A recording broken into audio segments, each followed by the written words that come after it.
Welcome back to your favorite weekly horoscope, this time for August 15th through the 22nd.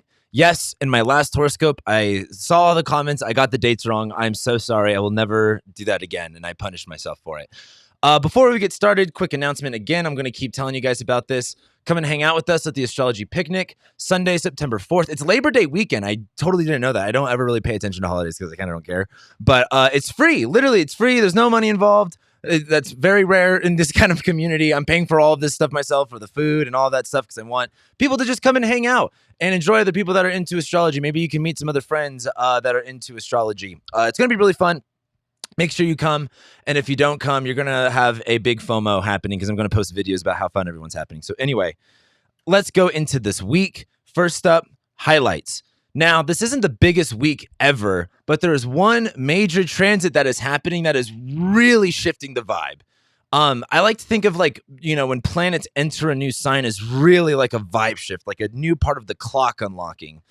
And what's happening this week is we have Mercury trining Uranus, which is good. I really like that. We have Venus trining Jupiter. This is one of the best transits that we're going to be getting this year. So really enjoy the sexy Venus-Jupiter vibe that we have.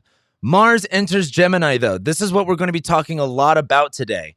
This is a transit that's going to be going on for 8 months. Mars will enter Gemini here this August, and it will stay in Gemini from September through October, through November, through December, through January, through February, all the way until we get to the end of March. It's almost into April is when Mars moves into Cancer. Think about that for a minute. That's a long Mars transit. That's not a small Mars transit. So there's a lot to talk about with that. Mercury goes opposite Neptune this week. In case you thought you know everything, there's going to be a lot of confusion. And as Mercury goes opposite Neptune, Mercury is going to be entering shadow, and we're getting ready for, what is this, the second or the third retrograde of the year? This is actually going to be the third retrograde of the year. So Mercury retrograde business coming up this week, guys. You know the drill. Technology breaking, miscommunications, blah, blah, blah, blah, blah. We'll get into that stuff. Let's go ahead and start. Monday, it's just the moon conjoining Jupiter in Aries. So not a lot going on here. It's really just going to be, and this actually happens more so early in the morning. The moon will enter Aries, I believe, later Sunday night. I believe we talked about that in the last weekly horoscope. The moon will enter Aries late Sunday night. It will trine Venus in Leo. So Sunday night will feel, I like the moon in Aries, where our emotions are really attached to our actions and really attached to like fighting and really attached to being like forthright, I think is maybe even a good word for it. It's trining Venus in Leo, where there's this kind of glamorized version of like asserting yourself. Then after the moon trines Venus, the moon will be conjoining Jupiter that morning. And there is this sense of confidence that really comes about.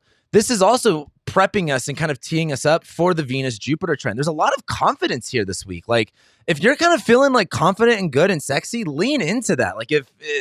And if you're not, I would really suggest, like, this is a really good week to get your confidence up, to be, I don't know what the word is, because I don't want to say like, prideful, because Venus and Leo is like being witnessed and being seen in a good light.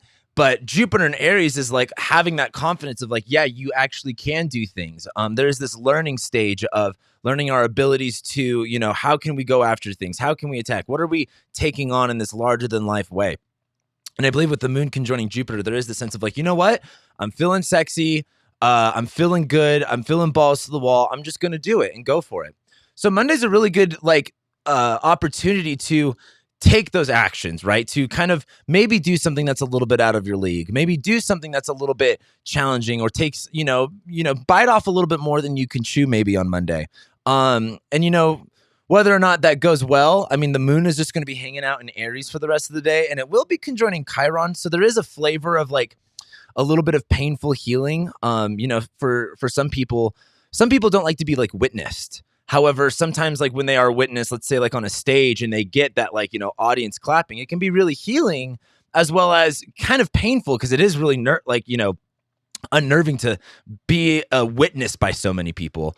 But there's a flavor of Monday that's just kind of like going about it and doing it anyway, because Venus is in Leo, and fuck it, let's just be seen. Fuck it, let's just look good. I don't know if you've seen this haircut I got with Venus on my son now. But anyway, Monday is just pretty chill. It's just the moon on Jupiter, kind of living larger than life, taking really big actions. Really like it, to be honest with you guys. Then we get to Tuesday.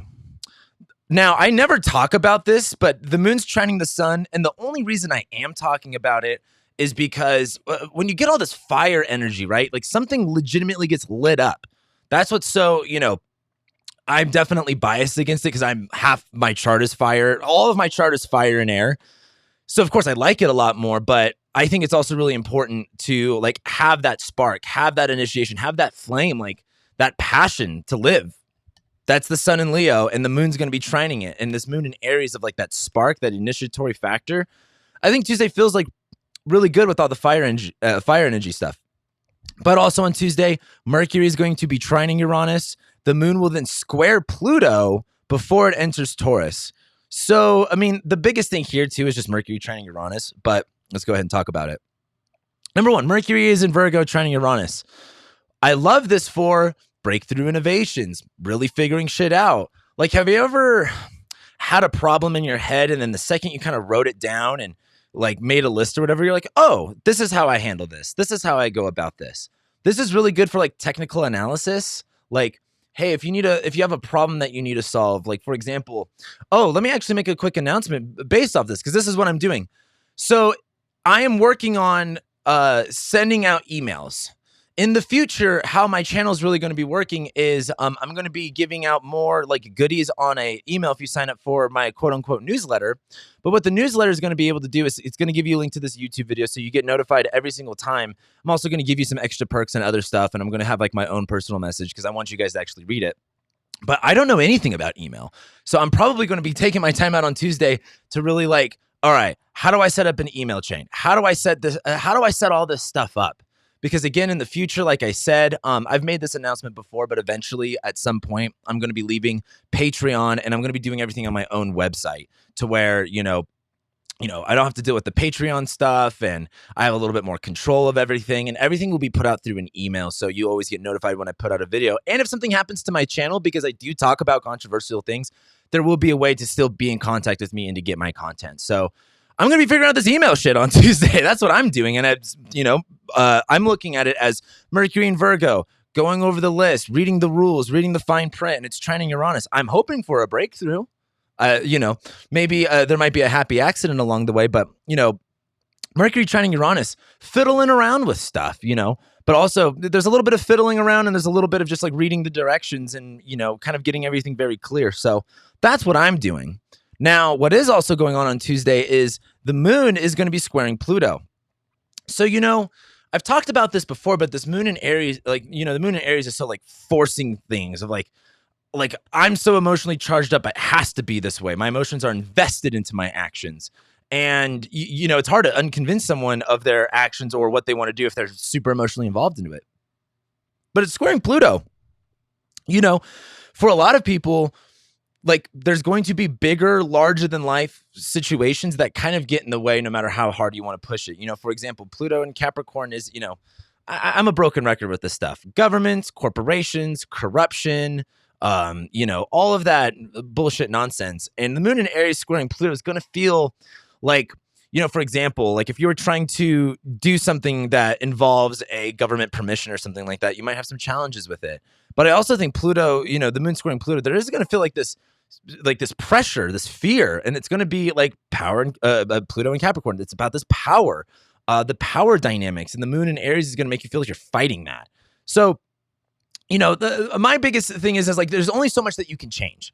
So like I guess on Tuesday with that moon squaring Pluto, if you're feeling really pressured and like someone's manipulating or overpowering you, just take a deep breath, because I think it's going to be better for you to be like emotionally calm than it is to like win every fight.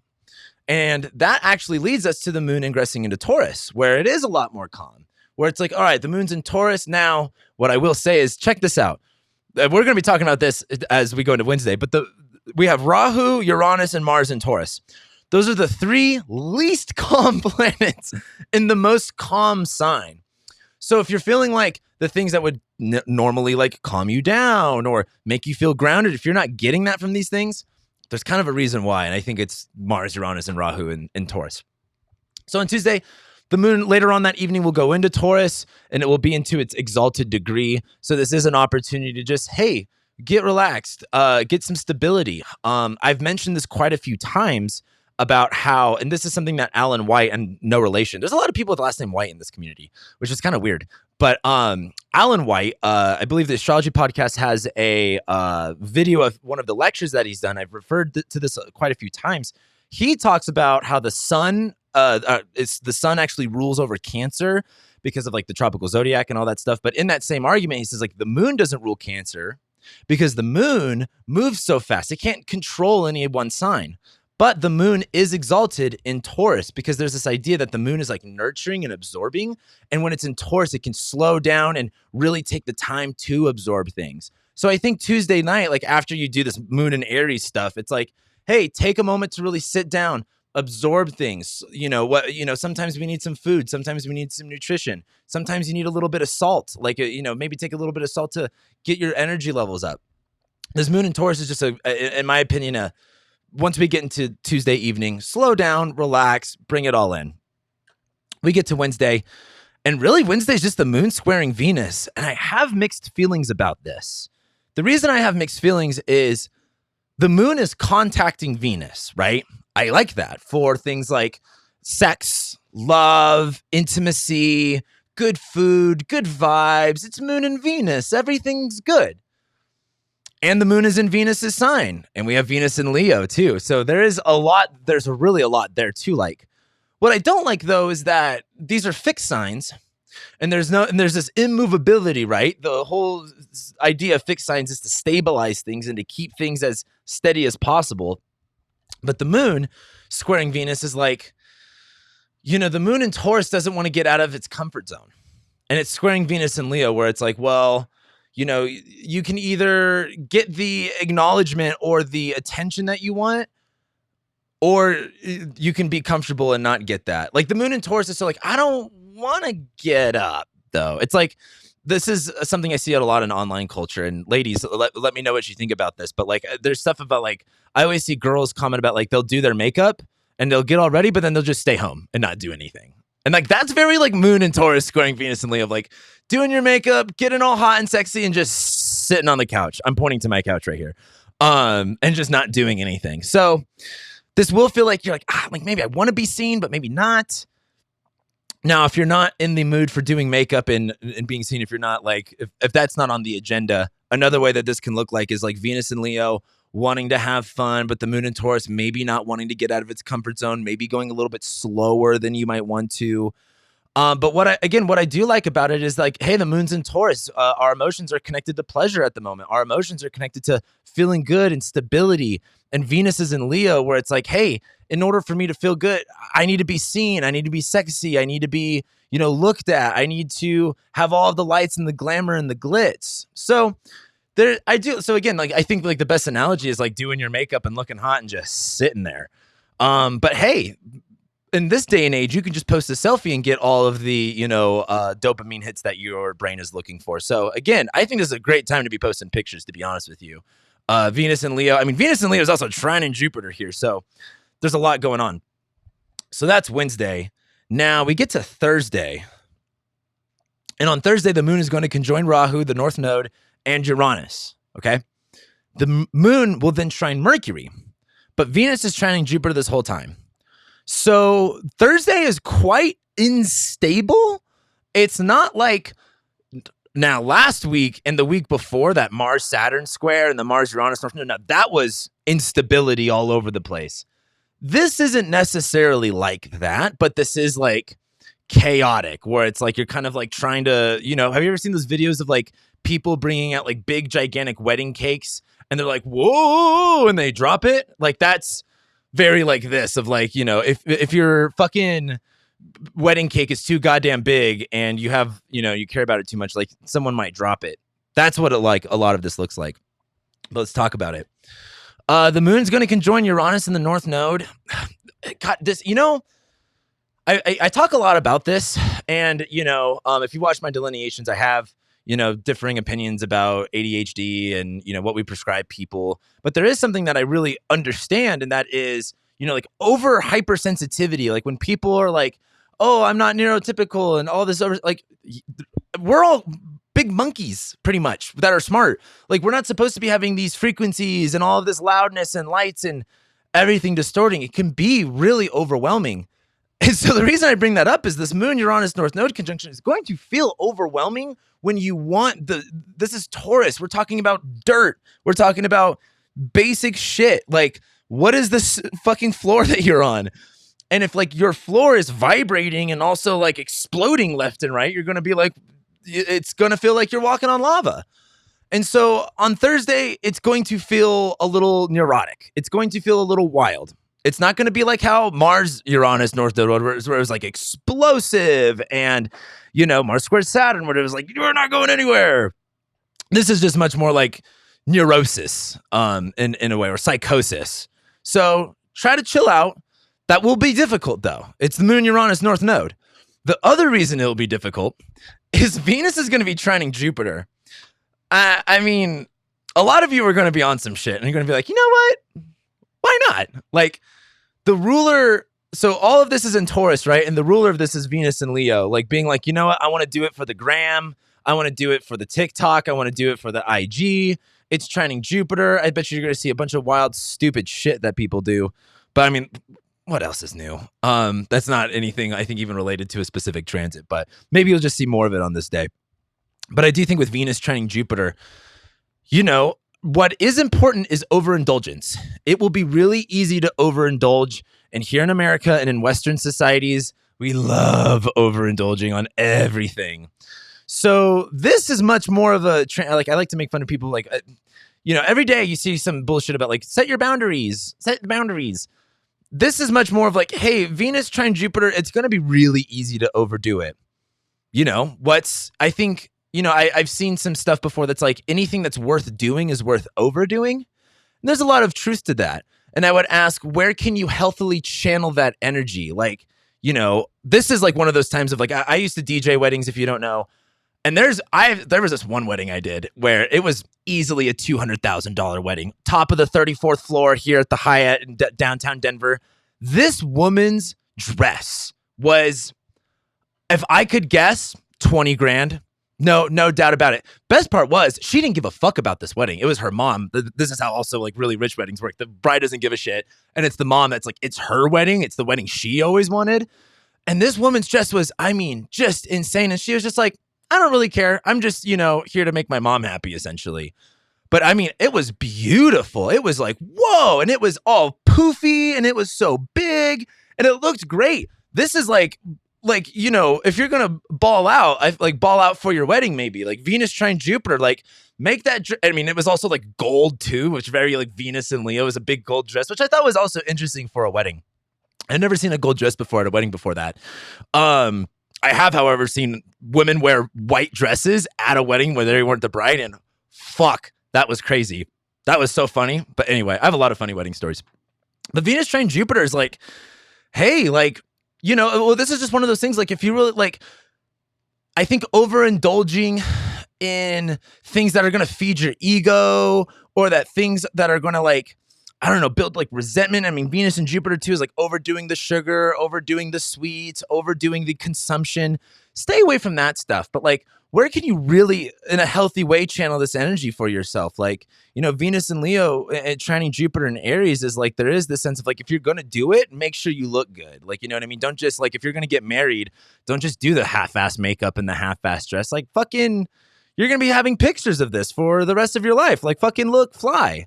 So that's the way I look at it. But the problem with it is it's the Moon Uranus North Node where it is going to be, you know, and if you've ever been married before, or if you've ever had a wedding, I should say, you know that the weddings don't go the way that, you know, brides might want them to.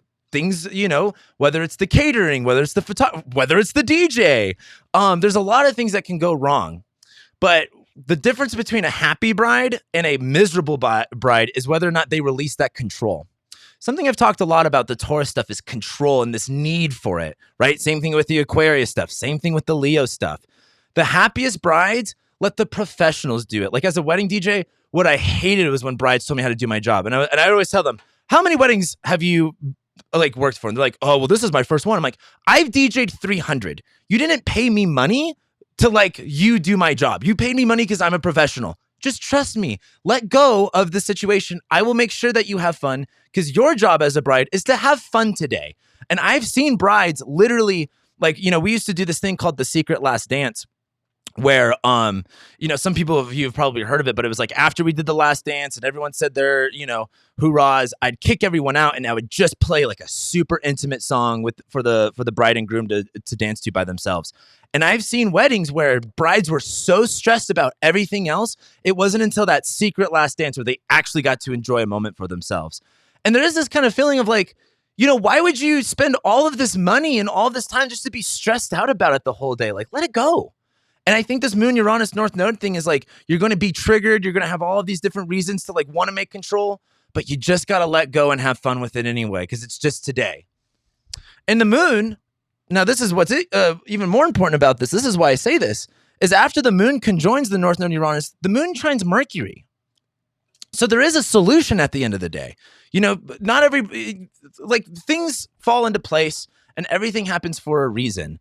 A lot of life and its challenges are just like a question of like, are you going to, lean into the chaos and try to control and fix everything? Or are you just going to let go and let God? Are you going to have a little bit of faith and maybe have some humor in it? Like I've had a lot of fun weddings where something went really wrong and, the bride laughed it off and had a good time with it. And I think that's really the best way to go about things. And, when you kind of laugh about it and let it go, it becomes much more enjoyable and the solution becomes a lot more clear. So I think on Thursday, there's going to be a lot of reason of like, oh my God, I got to do this, got to do that. And it's Venus and Leo trining Jupiter. Why isn't my wedding the biggest and the greatest and the loudest? And, it's just, shit happens. People aren't perfect. And so that moon's going to trine Mercury later on and there will be a solution. Okay. You just have to be patient with it and you're just going to have to let things be a little unstable for a moment. But on Venus trine Jupiter, I mean, like, go big or go home. Don't be afraid to let it rip, in my opinion. I just think what I don't like, though, is in society, we look at Venus and Jupiter topics as necessities, right? We don't actually always need Venus and Jupiter stuff. They're luxuries that, we get the great opportunity to experience and enjoy. And so as Venus is trining Jupiter, again, like the overindulgence, it's important to be aware of what you're overdoing, right? Are you overdoing like the self-sabotage? Are you overdoing the self-hate in that monologue? Are you overdoing the criticism of yourself and others? Or are you overdoing yourself looking good? Or are you overdoing, this creative project that you might have? Like, these are just things to think about and be aware of, right? Because a lot of you, what's weird about being an astrologer is I have to make sure my delineations can both fit a person that's going to have a negative experience with this and someone who's going to have a positive experience with this. Because what I like about astrology is it's not necessarily like, this is exactly how everyone's going to do things. The analogy I like to use is we can all sit here and watch the same movie, right? We can go to the movie theater, watch whatever movie you want to talk about. And some people are going to walk out of that movie and be like, that was the worst fucking movie I've ever seen. And some people are going to be like, this is the best movie that's ever came out ever. And so we're all going to have different experiences of the same event, right? And it's just about that subjective perspective and being aware of that. So I look at this as just being aware of what you're putting yourself into. We get to Friday. The moon will conjoin Mars. And then the moon will enter Gemini. So technically, Mars does not enter Gemini until Saturday, which is important. But on Friday, the moon will conjoin Mars, and it will ingress into Gemini. I mean, the biggest thing here is... there we go. As the moon conjoins Mars and Taurus, things are going to go a little slow. Okay. It's going to be going nowhere fast. It's going to be going a little slow. It's Mars. Might be a little frustrating. But the second the moon goes into Gemini, it's like, we're here. We're going. We're doing the thing. The moon in Gemini is like, it's stimulation, right? Like, for example, I think this is a typical guy thing, but I get like really impatient when for example, I actually have a road trip that I'm going on this weekend. And I know I'm going to be like wanting to go sooner, but there's going to be reasons why I won't be going as fast as maybe I want to. But I know once that moon goes into Gemini and I'm on the road, I'm going to be like, fuck yeah, we're doing this. We're going. We're going to have all this fun and blah, blah, blah. And so like Friday's a weird feeling of like the moon on Mars. There's going to be all this pressure to like want to go fast, but it's Mars and Taurus where it's just going to be dragging its feet. And once the moon goes into Gemini, though, there's going to be the sense of like freedom. Now, what's also important about Friday is once the moon goes into Gemini, it's going to be applying to Venus and Leo. Like, so there is this kind of like, it's kind of like, or maybe if you were a kid and you've ever been to like something like Disneyland or something, or Christmas morning where you're like, I'm a kid, I'm waking up at 3:30 a.m. to make sure I open my presents early, but your parents are like still asleep from, putting your Christmas presents out there super late at night. And it's like, there's this impatience, there's this, it's like, you're going to be impatient about it. But then once the moon goes into Gemini, it'll all be fine. And it's all about having fun, like Christmas morning or going, like once you actually get on the road for the road trip. So Friday, just, if things aren't going fast enough for you, just give it a minute. And then things will be going plenty fast. And the moon will be applying to Venus for the rest of the day. Pretty awesome. But that leads us to Saturday. I'm crushing this horoscope. We are going so fast. This is where we're probably going to be taking our time with stuff. Mars enters Gemini. Again, Mars will be here for 8 months. You might hear that, right? You're like, Cameron, you said this 10,000 times. I get it. Mars will be in Gemini for 8 months. But I don't think you understand the reality of what that means. I want you to find whatever house Gemini rules in your chart. Mars is going to be there. Mars is the planet of fighting. Mars is the planet of arguments. Mars is the planet of, intensity and action, and how you, externalize your life force, like how you go about things. And it will be there going back and forth, which is also a Gemini thing, like just back and forth. This is a sign of the twins. And it's also in an air sign. It's in a Mercury sign. So Mars is fighting, and in Gemini, it's like debating and arguing. And it's going to be in a house for 8 months. So if it's in your 10th house, you're going to be doing 2 jobs. I know I know exactly who I'm talking to. I got a lot of Virgo rising clients. You guys are going to be doing 2 jobs, and you're going to be getting a lot of fights and conflicts with people. If it's in your 11th house, you're going to lose some friends and get arguments with people. If it's in your 4th house, there's going to be a lot of moving and going back and forth with family stuff. If it's in your 6th house, there's going to be some issues going back and forth that you're going to be dealing with. Health issues, I mean. And even pet issues too. Like if you got 2 pets and Mars rules your 6th house, I would expect something to happen to one of them at least. So that's happening. We're going to talk a little bit more about that. Moon will sextile Venus though. While it's in Gemini, it's going to be applying to Venus. I love that. Mercury enters shadow, and Mercury goes opposite Neptune. This is where it gets really strange. So number one, let's talk about Mars going into Gemini just to kind of, get it dealt with. Again, we're talking about fighting, action, movement. It's in Gemini. There is going to be, this is like recess energy of like, remember being a kid and being antsy of like, all right, when the fuck is recess? Because like I need to go out. And that's like that Mars at 29 Taurus of like things can't go quick enough. Then Mars goes into Gemini and you just sprint to the jungle gym or to the swings or to whatever it is. That's what Mars in Gemini is going to feel like. It's going to be like, like the pressure is relieved. I can go now. But it is going to be like Mars, right? In the sign of Mercury, the sign of like ideas and communication and rationale. There is going to be this like problem with communication, this problem with, debates and being argumentative. There is going to be this more focus on also doing 2 things. Mars in Gemini is a very split planet. It's a very split placement. So that's going to be going on for a while. So I ain't done talking about that for a long time. I'm going to be like week 78 of Mars in Gemini. So Mars will go into Gemini. It's going to feel refreshing, but the important thing is when Mars hits, I want you to really pay attention to where that goes into your chart. Because again, Mars isn't in shadow yet. So we really don't have the full proof of what the Mars retrograde will be. Because again, later on this year, Mars will be retrograding in Gemini. That's why Mars will be there for so long. Mars will go all the way through the Gemini and station retrograde at 25 degrees. Then it'll go backwards at about 9 degrees, station direct, and then it'll go forward again. Mars is not in shadow yet, so we really don't know what this retrograde will be about. But we do know what area of our life we're going to be needing to look at. So that happens. Moon sextiling Venus all day. Chat, talk, gossip. I know the Bible says not to gossip, but it's so fun sometimes. You could tell I'm a Leo. But Moon and Gemini sextiling Venus, I mean, you're just going to gossip, in my opinion. Or you're going to get a lot of compliments from people. Moon and Gemini, Venus, like, you look so good. You're so great. Or at least, this would be a great day to give compliments to people. Yeah, Moon and Gemini sextiling Venus, and then after the Moon is done with, Venus, I'm pretty sure it's just going to be applying to Saturn the whole day. But Mercury enters shadow, and we have the Mercury retrograde in Libra that is coming up in the next few weeks. Mercury is going to eventually come back to this degree. It's at 24 Virgo. It's going to go into Libra. It's going to hit 8 degrees. It's going to be opposite Jupiter, right? So a lot of this Mercury retrograde is going to be like renegotiating the Jupiter and Aries terms, because Jupiter and Aries is like, go big or go home. Here's all of these things. And this Mercury retrograde in Libra is like, we need to balance this out a little bit better. But Mercury is going to be at 24 Virgo.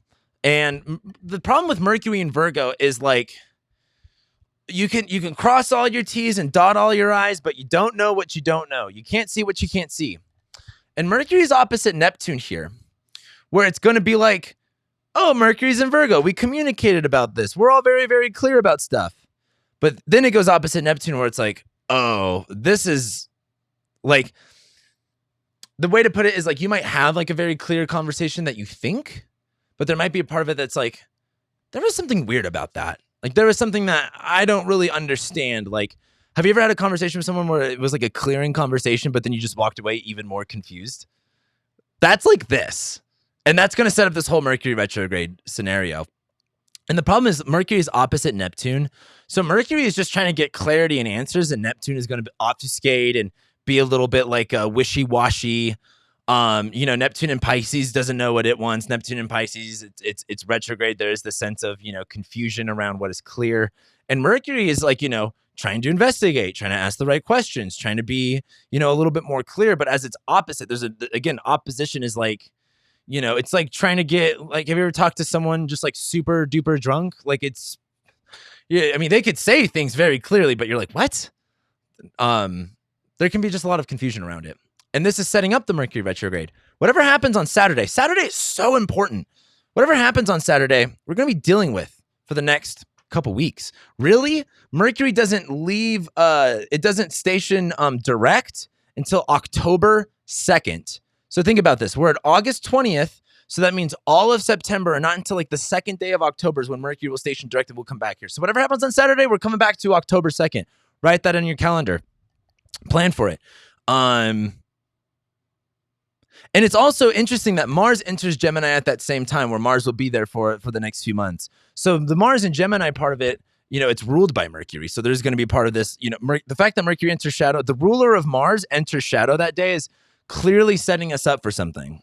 So it's just going to be really important to pay attention to your chart and what house it rules, right? Was that it? Was that everything? Yeah. So anyway, let's get to Sunday.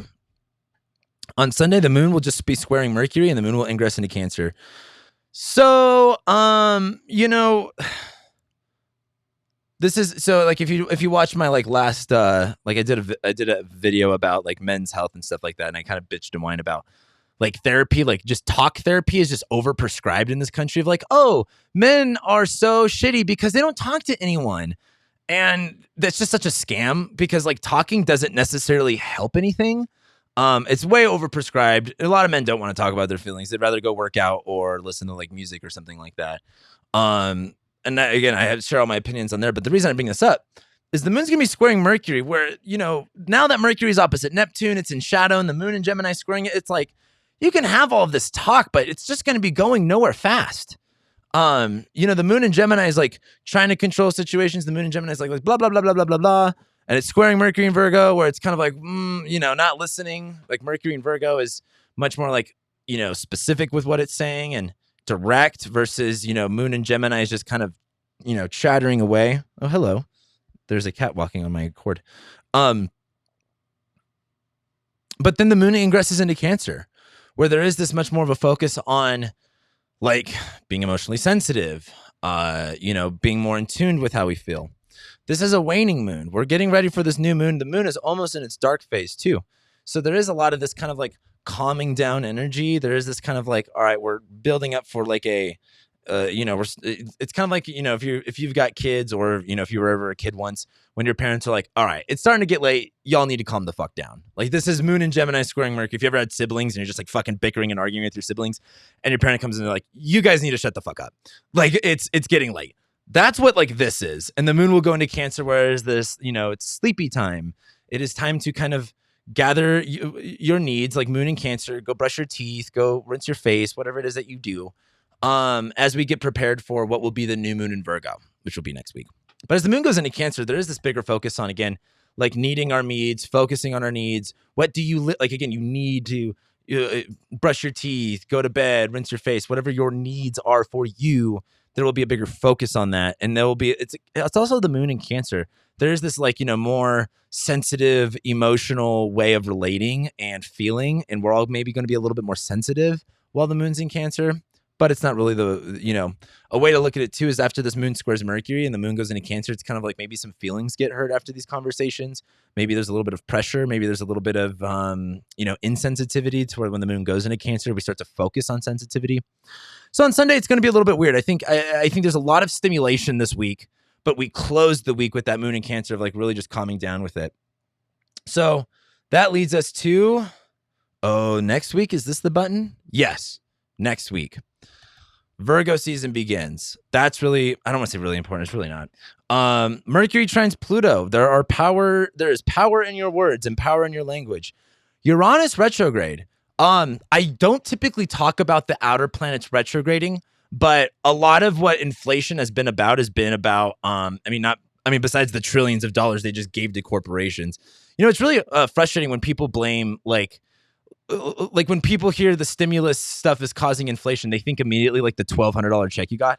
That's chunk change. We're talking about the stimulus that they gave to the corporations, completely free of any type of, repercussions, and all these corporations that took all this money and then put it into their stock. They bought, stock buybacks, gave it to their investors and did nothing with it and kept these zombie corporations going out.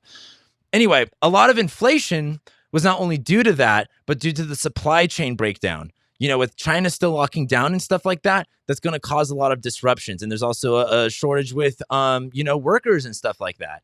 And a lot of people are like, there's no shortage with workers. It's a short, people aren't just paying enough. And that's very true. But that causes a shortage in workers because no one wants to work these jobs that are paying shit. So anyway, why I'm bringing this up is this October, we have a Saturn-Uranus square again. And if you've been paying attention over this past year and a half, it's been the Saturn-Uranus squares that have brought up this supply chain breakdown, right? And as Uranus goes retrograde, I guarantee you we're going to see something about the supply chain get ramped up. And this isn't necessarily like an inflation prediction, but like something about the supply chain is going to get kind of fucked up again. Probably going to be food related. We're still going into a food shortage this winter. That's not going away anytime soon. But that's besides the point. Mercury enters Libra. Again, Mercury is now in shadow. And a lot of this Mercury retrograde, it's in Libra. It's about focusing on relationships, about focusing on balance, focus on negotiation, especially with Jupiter and Aries. Then there's the new moon in Virgo. We get to I always like to say the new moon in Virgo is back to school season. Getting those new clothes, getting your pencils, getting your notebooks. I love I don't even go to school, but I just love the vibe of back to school season. But it's also very hyper-capitalist and consumer, so maybe that's why I like it. Venus squares Uranus. This is a pretty tough week for Venus. Next week, Venus will square Uranus and go opposite Saturn. That might be like, you're a bride and you've got this big ball, but then all of a sudden, someone drops your cake on you and then you're humiliated. Or like, for example, oh my God, did you guys see that video about like some Chinese guy? There was like a wedding going on, and during the wedding, he played a video of his bride. She was fucking her brother-in-law, and he played the video. That is Venus square Uranus opposite Saturn, like straight up fucking public shaming on the day that you're supposed to be looking the best. That is what's going on next week. It's quite a bit. So as we close this up, this is a pretty quick video. I feel like I did pretty good with time. This week isn't necessarily like, I think next week has a lot more crazy transits to it, to be honest with you. But this week is really a noticeable shift into the next couple weeks, right? We've got the Mercury retrograde for the next couple weeks, all of September, essentially going into October. We have Mars going into Gemini, and Mars might not be in shadow yet, which means, the space of the sky is going to be going over, but it is now into Gemini, and that sign of Gemini is being unlocked this week. And that's why I did the thumbnail that I did with the, double stuff. So just know that it is it's again, it's not the worst week ever. Like Venus trining Jupiter's pretty good, sexy, fun energy, but there's just a context shift is probably the best way to look at it. And, I also think the other thing, that Moon, Uranus, North Node, just, try to calm yourself down, try to have some fun while you can, while you're there. But then once Mars goes into Gemini, there is this, shift on something else that we'll end up dealing with for the next 8 months. So with that being said, let me know what you guys think about this stuff in the comments below. I want to see what you are going through. I want to know what your predictions are for your own life.